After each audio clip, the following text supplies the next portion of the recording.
ભગવાનભાઈ કે અને શરીર મારું પડી જાય ત્યારે પૂછો કે આ શું છે? તો કે નનામી. આના ભગવાનભાઈ નહીં કે ના, આ તો નનામી કહેવાય. પેલા જોઈ ગયા.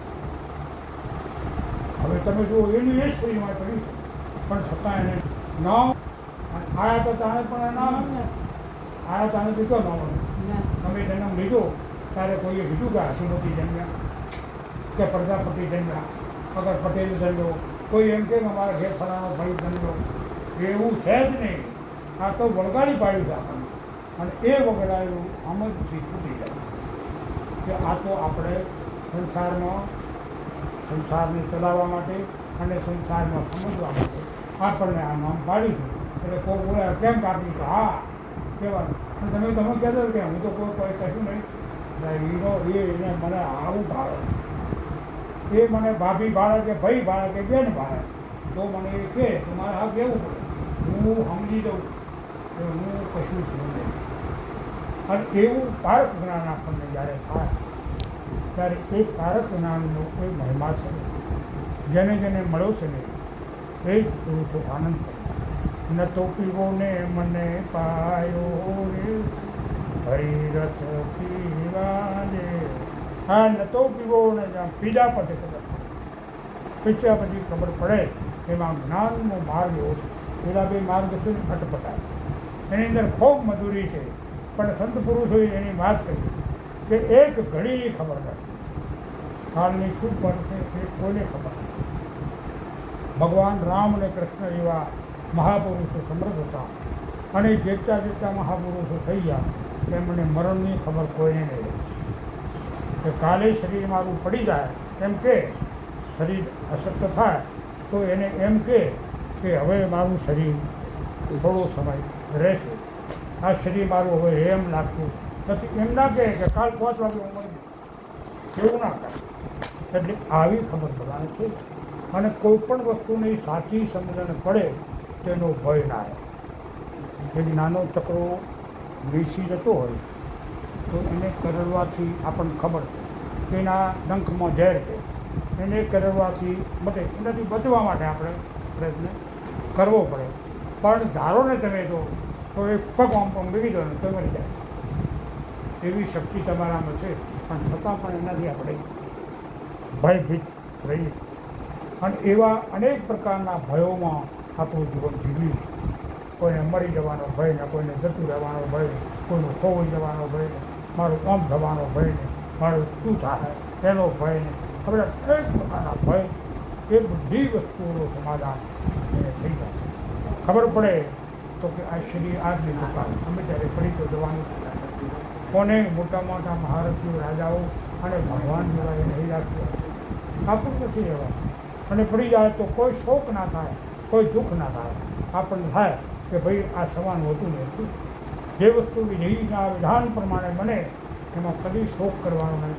તમે લાખ પ્રયત્ન કરો ને તો એ માણસ સાજો થાય. ભગવાન જેવા એને બધું દશરથ તો હું આવું ને તો એમાં કોઈ ફરક નહીં પડે. મને તમે પાછા બોલાવો તો મારો એક તો વચનનો ભંગ થાય, અને હું ત્યાં જાઉં તો કશું થાય નહીં. એના કરતાં હું અહીં છું, તમે જાઓ અને ત્યાં અગ્નિ સંસ્કાર આપણા પિતાશ્રીના કરી દેજો. તો એવું આવું વિધિનું વિધાન છે ને, એમાં કદી ચેડા નહીં કરવો, અને એવું કદી બનવાનું જ નહીં, અશક્ય વસ્તુ. એટલે આવી વસ્તુની જ્યારે દરેક વાતોનું સમાધાન આપણને મળી જાય. અને એવું જ્ઞાન આપણે આ મનુષ્યને મેળવવા માટે આપણે યોગ્યતા ધરાવવી પડે. એટલે કીધું કે ઉત્તમ વસ્તુ છે, પણ એનો અધિકારી બનવો પડે. તો એનો અધિકારીનો મતલબ કે તમને એમ કહેવામાં આવે કે આ જ્ઞાન મેળવવું હોય તો તમારે આટલું કરવું પડે. અરે તમે કોઈ એમ કરવા દે, આવી જેની તૈયારી હોય એને શૂરવીર કીધું. અને એ શૂરવીર માણસો છે ને એ આ ક્ષેત્રમાં જીત મેળવી છે. અને એવી જીત મેળવવી હોય એને આ વાત આપણા મગજમાં બેસી જાય. આપણે એમને બેસાડવાની નથી, આપણે સમજણથી જાય. અને સમજણથી આપણને ખબર પડે કે લાખ શોક કરો અને આ શરીરમાંથી પ્રાણ જતો રહ્યો એ કદી પાછો ના. 4 વસ્તુ આ જગતમાં એવી છે કે ગયા પછી જેને કદી પાછી આવે. એક આ શરીરમાંથી છૂટેલો પ્રાણ, માથામાંથી છૂટેલું બાણ, અને બોલેલું વચન છે ને બોલ્યા પછી અંદર કાપે. એટલે આ વાતો આપણા મગજમાં છે એ વાતો તમે સમજી જાઓ. અગર તો કોઈ વસ્તુ તમને દુઃખરૂપ લાગે, ધારો કે કોઈક વ્યક્તિ આપણને કરવો શબ્દ બોલે તો આપણને એની અસર થાય. એ અસર ક્યારે થાય? તમે વગળો તો ને ના વગળો તો ના વગળો તો કશું થાય જ નહીં. એમ આપણે આ જગતમાં વગળવા જેટલી વસ્તુ વ્યક્તિ વગળીએ તો આપણને કશું આ જગત નડે એવું છે જ નહીં. જગત નડવા માટે સર્જાયું નથી, તમને સમજણ આપવા માટે આ જગત છે. જગતનું નિર્માણ જે થયું છે એ પરમાત્માએ તારા માટે જ કર્યું. પણ આપણને એમાં જીવતા ના આવડે તો સંસાર આવો છે ને આ છોકરો આવા છે, આ ઘરવાળા આવા ફરિયાદો આપણી. હકીકતમાં એવું નથી, પણ આપણી ગેરસમજ હોય ત્યારે આવું થાય. અને હકીકતમાં એવું છે. કાલે મારે એક બેન કહે મારી મમ્મી છે ને ત્યાં મારા પપ્પા ભાઈ બધું કામ કરાવે. તો ત્યાં કહેવું હતું કે જો આવું કામ કરે ને તો વાઘોનો અવતાર આવે. વાઘોને આમ ઢીલો ટકવાનું, વાઘરા તો હતું મારે દાળે રાતે પછી તારે ગમે તે જાય પણ દાળ લોહી પી જાય. આવું માનવું પડશે. આપણે જેટલી આપણી ફરજમાં આવતું હોય એટલું કામ કરવું. હા, ના કરવું એવું નહીં, પણ કોઈ અશક્તિ હોય, શરીર સારું ના હોય, કોઈ કારણ હોય અને આપણે કામ કરવું. આપણે કે નહીં આપણે કરવું એ આપણી ફરજમાં આવી જાય. આપણે પતિ પત્ની એકબીજાના અર્ધાંગની છે. આપણા એકબીજાના પૂરક છીએ અને એકબીજાના પૂરક હોય તો એકબીજાને મદદરૂપ થવા માટે આપણો આ યોગ કર્યો છે. પતિ પત્નીનો યોગ સંસાર ચલાવવાનો નહીં પણ સારું જીવન જીવવા માટેનો જ આ યોગ. પણ એવો યોગ જો આપણે સાધીએ તો આ જગત છે ને એ સ્વર્ગ છે. ના સાથે આવડે આ જગત જ નર. આપણા ઘરમાં ભગવાને પાંડવોનું બધું યુદ્ધ પતી ગયું. પછી પરીક્ષિત રાજા, પહેલો રાજા પરીક્ષિત રાજા, એ પરીક્ષિત રાજાને કળિયુગ આવ્યું કે મારે તારા રાજમાં આવવાનું, મને સ્થાન આપો. કે જુઓ તમે આવો ને તો આનું મારું નામ લે, પણ હું કહું એમ તમારે સ્થાનમાં રહેવા. એક તો કળિયુગનું સ્થાન છે ને સોનામાં છે, એક કળિયુગનું સ્થાન છે ને જુગારમાં છે, કળિયુગનું સ્થાન છે ને દારૂમાં છે, કળિયુગનું સ્થાન છે ને પરસ્ત્રી ગમન કરવાના છે. આ 5 વાતો જે છે ને એ નરકમાં લઈ જવાવાળી વાતો છે. આ 5 વાતોથી તમારે વિમુખ બનવું. અને 5 વાતો જો તમે પાળશો તો તમારા ઘરમાં સ્વર્ગ છે. આ 5માંથી એક પણ જો તમારા ઘરમાં આવ્યું ને તો તમારું ઘર નર્ક બની જાય. વાત પણ સાચી છે. લાખો કરોડો રૂપિયા હોય પણ જો જુગારની લતે ચડી જાય તો લાખો કરોડો રૂપિયા ફના થઈ જાય.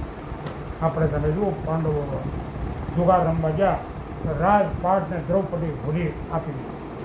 બરાબર, આ પ્રત્યક્ષ દાખલો. તો કે એમાં કેટલી બધી તકલીફ ઉઠાવી. 1 વર્ષ ના જવું પડ્યું અને આ બધું આખો ઇન્દ્રપ્રસ્થનો રાજ મહેલ ભગવાન શ્રી કૃષ્ણ બનાવડાવ્યો. 14-15 વર્ષ લાગેલા એ પણ કપટથી લઈ ગયું. આ બધી આપત્તિઓ એક ખાલી આવા કર્મ છે. એટલે આજે મહાપુરુષો આ કે 5 વાતોથી તમારે મુક્ત રહે. ચોરી, દારૂ, જુગાર, પાસ અને પરસ્ત્રી ગમન. પરસ્ત્રી રમન પુરુષને માટે, પર સ્ત્રી અને સ્ત્રીના માટે પર પુરુષ. આપણે એકબીજાના રીતે જેને ભર્યા છીએ એને ભરીને આપણું જીવન પાર પાડવું. અને આપણે એ વાત આપણે જીવનમાં હોવી જોઈએ. કેમ કે જેનું સાથે લગ્ન તમારું શું છે એના સિવાય તમારી બીજી વ્યક્તિ ના છે. અને જાય છે પતિવ્રતા નારીઓ અને પોતાનું જીવન આ રીતે જીવે છે. ભક્તિનો માર્ગ પણ આ છે. ભક્તિના માર્ગમાં તમને એક વાત બતાવી કે તમારે આ જ કરવાનું. પછી એ જ ભલે ગમે તે થઈ જાય. મેરું દબાઈ ગયા મનના ભલે ભાગી પડે બ્રહ્માંડ, વિપટ પડે પણ મળશે નહીં એ સંતને કહેવાય. એટલે સંતોની વાતો છે ને લોકોને એવું લાગે આ બધી વાતો છે, પણ વાતો નથી. જ્યારે સમજાય ત્યારે ખબર એની કિંમત. બરાબર છે. બોલો સદગુરુ મહારાજની જય.